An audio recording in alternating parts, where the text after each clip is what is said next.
Ustadz, bagaimana hukumnya memungut pajak? Jelas dalam Islam. Dalam Islam, saya berbicara tentang hukum Islam. Haram. Nggak boleh. Boleh. Ada riwayat bahwa Khalifah Islam di antaranya Umar bin Abdul Aziz memperlakukan pajak bea dan cukai. Tidak. Diberlakukan itu untuk non-muslim yang membawa barang dari luar ke negeri Islam. Dikenakan bea, pajak. Dan ini sesuai, adil. Karena ketika kaum muslimin memasukkan barang ke negara mereka, dikenakan pajak tidak? Kenakan. Karena itu ada keseimbangan ketika mereka masuk ke negeri Islam, membawa barang, maka mereka dikenakan juga sekian persen. Kaum muslimin mengeluarkan barang dan memasukkan barang ke negeri mereka, tidak boleh dikenakan pajak dalam sistem pemerintahan Islam, dalam ekonominya. Karena dia sudah terbebani. Antum sebagai pengusaha, ini barang, kan keluar barang di sini juga kena pajak. Nanti kalau di sana dikenakan pajak lagi di luar, di sini dikenakan, di sana dikenakan, ya 2 kali lipat.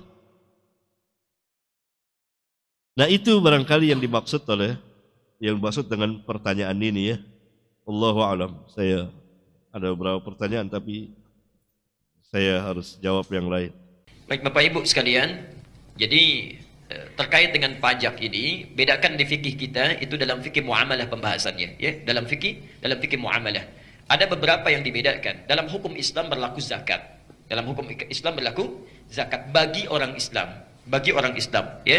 Sedangkan bagi non muslim yang tinggal di wilayah Islam ya, negaranya sudah negara Islam, hukumnya sudah berlaku, maka ada juga pungutan semisal pajak untuk memberikan keamanan, ketentraman dan nilainya kembali kepada mereka, retribusinya. Kalau hukumnya sudah berlaku hukum Islam, negaranya Islam dan semua dibentuk dalam sistem Islami ya. Tapi kalau misalnya tinggal di negara yang bukan Islam ya, hukum zakat tetap berlaku. Diberikan otoritasnya kepada orang-orang yang berhak mengelolanya. Disebut dengan al-amilina 'alaiha. Hukumnya ada di Quran surah 9 At-Taubah ayat yang ke-60.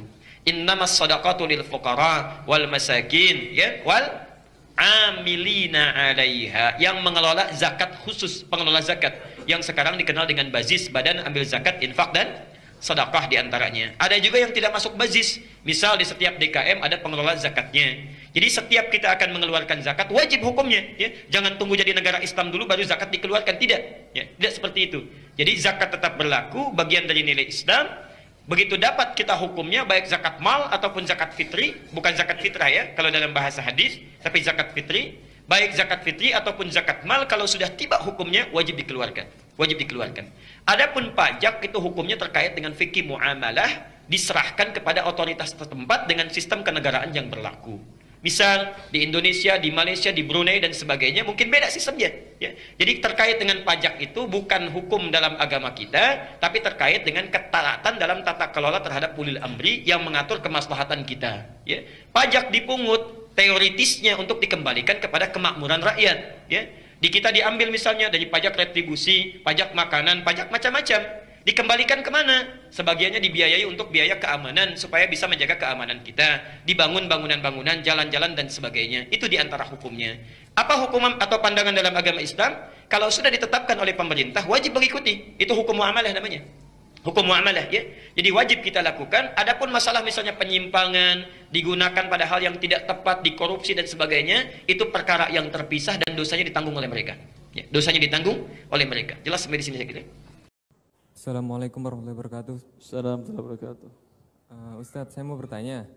Jadi saya ini kan PNS Ustadz. Ya. PNS di Bea Cukai. Masya Allah. Resign sekarang ya. Sudah paham saya jawabannya. Resign. Kalau hartanya tercampur tuh Ustadz ya? Karena tercampur antara pelayanan sama harta mengambil. Bukannya Rasulullah mengatakan la yadkhulul jannata sahibu maksin. Tidak masuk surga orang yang menarik pajak dan bea cukai. Antum masuk surga atau tidak? Diriwayatkan oleh Abu Daud dan disahihkan oleh banyak para ulama. Kalau Anda ingin masuk surga, resign. Masalah rezeki Anda, masalah masa depan Anda, Allah yang jamin.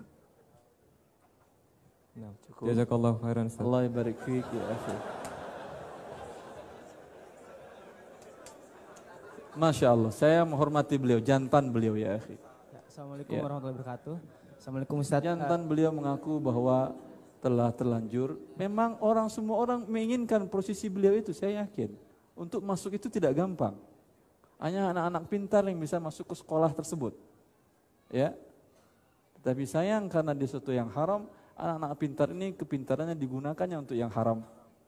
Kalaulah Anda gunakan, bawa ke Tanah Abang sana, kaya Anda dan halal. Itu bagus.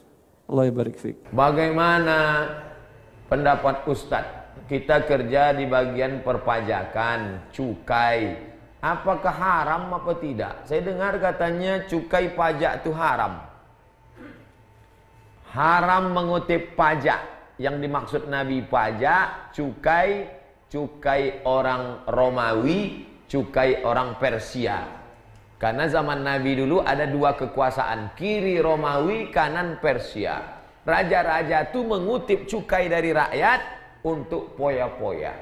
Adapun pajak negara untuk sarana prasarana, buat jembatan, buat flyover, bangun sekolah, pemukiman masyarakat tertinggal, maka fatwa ulama Saudi Arabia pajak cukai itu boleh.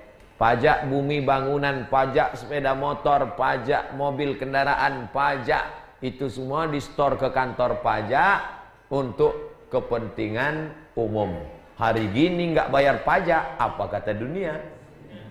Bayarlah pajak tepat waktunya. Ustadz bayar, ya pajak kendaraan saya bayar terus. Kalau tidak udah lama saya ditangkap. Kalau masalah halal atau tidak, ini masih harus dirincikan jauh. Karena tidak bisa kita spontanis mengatakan haram seketika, kecuali yang nyata depan mata kayak daging babi, jelas haram. Tidak ada khilaf di antara ulama. Misalnya khamar, minuman keras, nggak ada khilaf di antara ulama. Zina, nggak ada khilaf di antara ulama. Semua itu sudah disepakati gitu. Tetapi kalau sesuatu yang masih syubhat, bisa masuk haram, bisa tidak. Masalah kerja di bea cukai ini dilihat seperti apa keadaannya. Kalau bea cukai ini, karena hampir semua negara sekarang punya bea cukai. Termasuk di Saudi pun, yang sudah ada fatwa ulama, ada majelis ulama, ada bea cukainya. Barang-barang yang masuk di situ lebih mahal atau nilainya melampaui nilai tertentu, maka dia kena bea cukainya, gitu kan? Kalau sebatas itu, dalam arti kata memang setiap negara punya peran. Pajak itu artinya dia mengambil pungutan pada mewajibkan mengeluarkan harta pada hal yang tidak ada kewajiban secara syar'i di situ.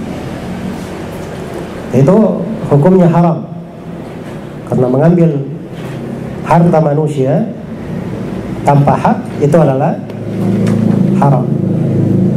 Iya. Orang yang mengambil harta saudaranya dengan sumpah, dia berkata demi Allah ini harta saya, padahal bukan harta dia, maka dia tidak masuk surga, kata Nabi. Walaupun itu hanya sepotong kayu, walaupun hanya sepotong kayu saja. La yahillu limri'in muslim ay ya'khudha mimma li akhihi illa bitibin min nafsihi.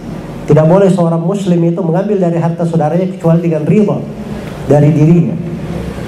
Dan mutawatir dari Rasulullah SAW, beliau bersabda, ala inna dima'akum wa amwalakum wa aradakum haramun alaikum. Ketahuilah bahwa darah-darah kalian, harta-harta kalian, dan kehormatan-kehormatan kalian adalah haram, terhormat antara sama kalian, tidak boleh dilanggar. Ya.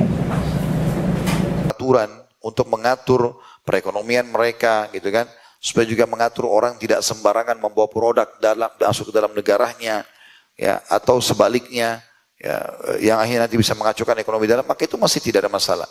Tapi kalau bea cukai dalam arti kata di sini dia melewatkan barang-barang yang dilarang dan dia bolehkan saja, nggak masalah. Misal contoh, sehingga akhirnya loloslah barang yang melanggar peraturan pemerintah setempat, atau misalnya produk-produk haram memang tidak boleh secara agama, tapi karena dia meloloskan itu, Karena jabatan dia segala macam ini jadi haram pendapatannya. Jadi kita tidak bisa spontanitas mengatakan haram gitu ya. Terutama kalau memang si pegawai itu masih punya sumber pendapatan lain.